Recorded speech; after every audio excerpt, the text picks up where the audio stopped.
ষষ্ঠ শ্রেণীর Bangla first summative examination 2024 কেন্দ্রটি হাই স্কুলের একটি প্রশ্নপত্র পেয়েছি। উত্তরগুলো তোমরা দেখে নাও। এই খোলামেলা পৃথিবীর সবচেয়ে বড়, উত্তরটা হবে বই। কুমড়ে পোকাগুলির গায়ের রং আগাগোড়া মিশমিশে কালো। পরের প্রশ্ন, আমার গলায় গলায় ভাব হয়েছে, উত্তরটা হবে ঘাস ফড়িংয়ের সঙ্গে। পরের প্রশ্ন আছে 1.4-এর, মন ভালো করা রোদ্দুর মাছরাঙা পাখির গায়ের মতন। পরের প্রশ্ন, কাস্টাং সাহেব বন্য জন্তুদের সঙ্গে থেকেছেন প্রায়, উত্তর হবে 40 বছর।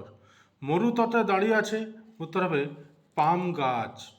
পরের প্রশ্ন 2.1-এর, আমি কথা দিয়ে এসেছি, কি সেই কথা, উত্তর হবে ঘাসফড়িংয়ের কাছে যাওয়ার কথা। পরের প্রশ্ন, ভর দুপুরে কবিতায় বাতাস কি ওড়ায়, উত্তর হবে মিহিন সাদা ধুলো।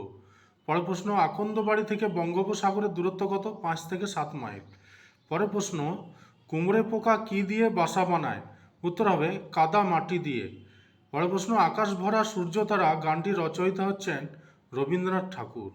পরের প্রশ্ন, পশু পাখিরা অবশ্যই মানুষের অনেক কথারই অর্থ বোঝে, তোমার জানা এমন একটি উদাহরণ নিজের ভাষায় লেখো, উত্তর হবে মুরগি তিতি ডাক শুনে কাছে আসে। এরপর 3-এর দাগের প্রশ্নোত্তর।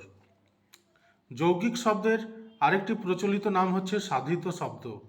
পূরণবাচক শব্দের একটি উদাহরণ হচ্ছে মেয়েটি মাধ্যমিকে প্রথম হয়েছে, প্রথমটা হচ্ছে পূরণবাচক শব্দ। সন্ধিবিচ্ছেদ করো, তপবন, তপ বিসর্গ যুক্ত বন। পরের পেজে আছে 4-এর দাগের প্রশ্নোত্তর। কোথায় রুমালটা বেড়াল হয়ে গিয়েছিল, উত্তর হবে ঘাসের উপর। এই তো হামেশাই হচ্ছে, উত্তরটা হবে কোন ঘটনার কথা বলা হয়েছে, উত্তর হবে ডিম থেকে প্যাকপ্যাকে হাঁস। পরের প্রশ্ন, হযবরল বইটি কোন জাতীয় রচনা, অবাস্তব হাস্যকর রচনা। ঠিক আছে, এর হইল প্রশ্নোত্তর। 2024 সালের কেন্দ্রীয় বয়েজ স্কুল, বাঁকুড়ার একটি বিখ্যাত স্কুল। ভালো লাগলে অবশ্যই লাইক দাও, কমেন্ট করো, শেয়ার করতে ভুলো না।